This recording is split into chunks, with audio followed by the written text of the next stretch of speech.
Ano ka Singapore? Naka-business class tayo.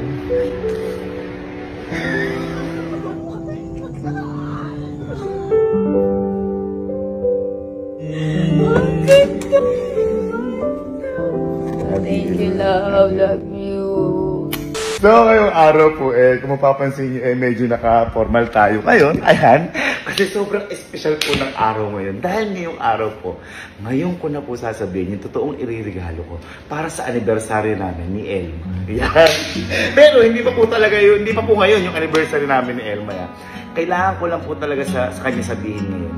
Kasi hindi po ito material na bagay. Kasi di ba sabi ko nga po, noong nakaraan, ibinigay ko sa kanya, pero hindi pa po yun talaga yung totoong regalo ko. Kasi ang gusto kong irigalo ngayon kay Elma, memories. Kasi ang memories, wala po yung katumbas na halaga. Kaya ngayon po, ang iririgalo ko sa kanya, alam po niya na aalis kami ngayon. Opo, aalis kami ngayon. Pero hindi niya alam kung saan pupunta. The reason why kung bakit sinabi ko sa kanya, at ayoko na rin siya i-surprise sa airport kung sasabihin. Kasi nung nag-Macau po kami, kung ano na lang yun ang dala niyang gamit. And hindi po siya nakaporma na mabuti. Hindi po siya nakapaghanda mabuti. Kaya ngayon, sinabi ko na po sa kanya na maghanda siya. Pero hindi niya po alam kung saan kami pupunta. At ngayon ko pa lang po sasabihin sa kanya.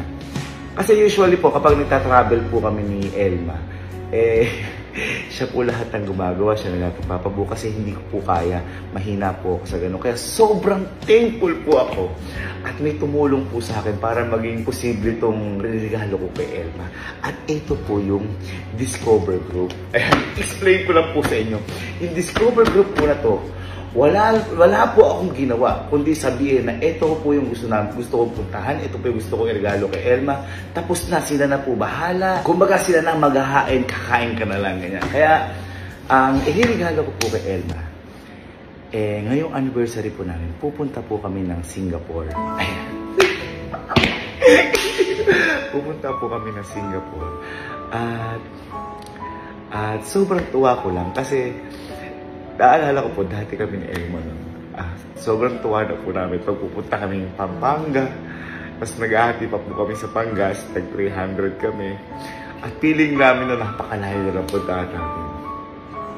Teka.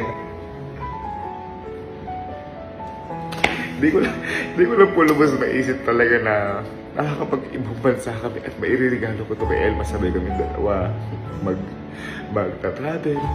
Kaya sobrang nagpapasalamat po ako sa Discover Group dahil sila po lahat nag-asikaso, sila po lahat ang magiging tumupad ng mga imposible ko na maging posible.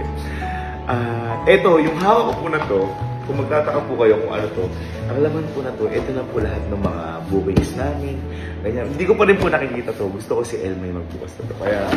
Kaya, nakapurmal ako ngayon. Sinabi ko po kasi sa Discover na ang gusto kong mangyari ngayon, lahat elegante, lahat matindi. Hindi ko pa alam, pero minamanifest ko na sana maganda talaga yung mangyari. Although kahit hindi, maganda pa rin yan para sa amin. So, tingnan natin itong Elma.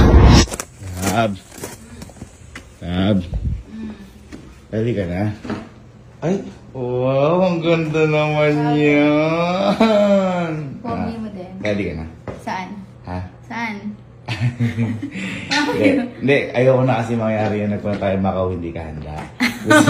Gusto ko sabihin na sa'yo ngayon lahat para alam mo na yung mga... Oo nga, para handa naman ako. Sige. Ano yan? Ito. Yan yung regalo ko sa'yo. Regalo sa akin. Alam ko wala na tayong mga gift ngayon. Ha? Alam ko wala na tayong mga gift. Hindi. Ayan. Ano yan? Discover Group. Basta malalaman mo rin kung ano sila. Ayun. Discover your journey, Mr. Gavin and Elma.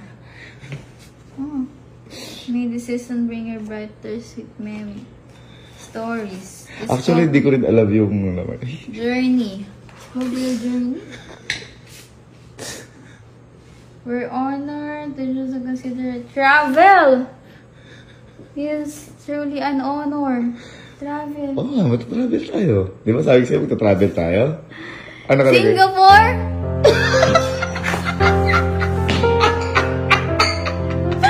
Nagkama doon?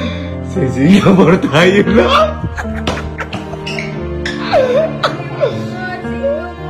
Singapore Airlines.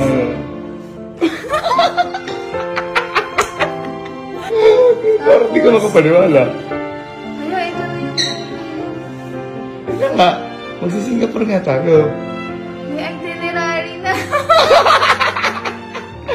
At lahat yan, love. Kung dati ikaw ang nagpaplano para sa atin, lahat yan pinlano ko na rin sa tulong ng Discover Group. Kumbaga, si Discover Group yung naging girlfriend ko muna. Kasi di ba ikaw umasikaso niyan, sila umasikaso para sa atin yan. Ano, sakto naman ba yung, yung mga nadala mo sa gamit, pang ganun ba? I think so. Ayaw natin isip niyan.